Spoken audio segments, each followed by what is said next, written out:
Hey, I'm Tory Johnson. Thanks for checking out my new book, Fired to Hired. In 1993, I was a 22-year-old hotshot, or so I thought. As a publicist for NBC News in New York, I was making enough money to have a nice life, rent my own apartment, enjoy manicures on weekends. Not bad for a girl from Miami Beach who had always dreamed of making it in the Big Apple. I was on a roll. I had been offered a job working as a very junior publicity assistant for Barbara Walters at ABC's 2020 when I was still in college, and I jumped at the chance.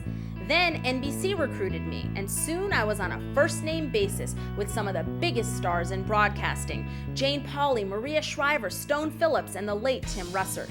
It was my responsibility to promote these superstars and their work. I was kicking butt, and unbeknownst to me, my butt was about to get kicked.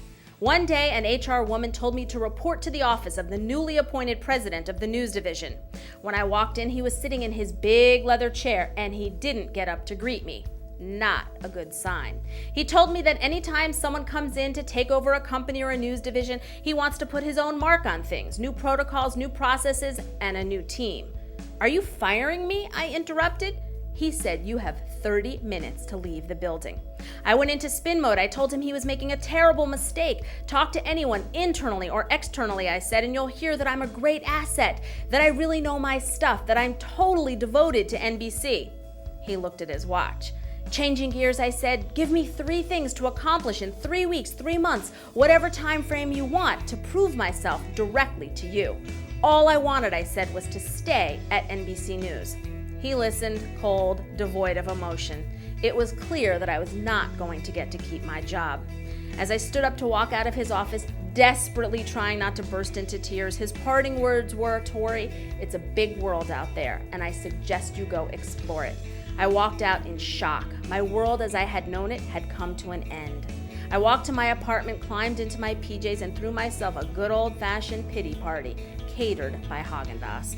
Lots of sleepless nights filled with self-doubt. I was embarrassed, humiliated, and just plain scared. Not long after, I got an email from Maria Shriver, now California's First Lady, but back then a correspondent for NBC News. She told me that I probably wouldn't believe it now, nor would I want to hear it, but in the no time, I'd look back and realize that this was the best thing that ever happened to me. I deleted that message angrily.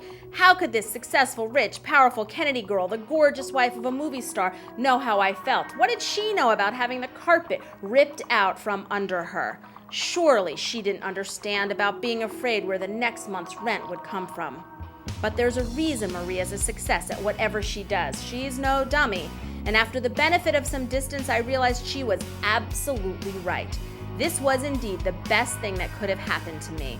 Now, in Fired to Hired, I share my tales of woe and my steps to triumph as the CEO of Women for Hire and the workplace contributor on ABC's Good Morning America. I let it all hang out. And along the way, I offer readers like you solid advice on how to get hired today. Job searching now isn't what it was 20 years ago or even 2 years ago. On the pages of the book, you'll find specific tips and tactics on what it takes to break through the clutter and land an offer in a very challenging economy. I invite you to dive in and to keep me posted on your progress. I'm rooting for your success.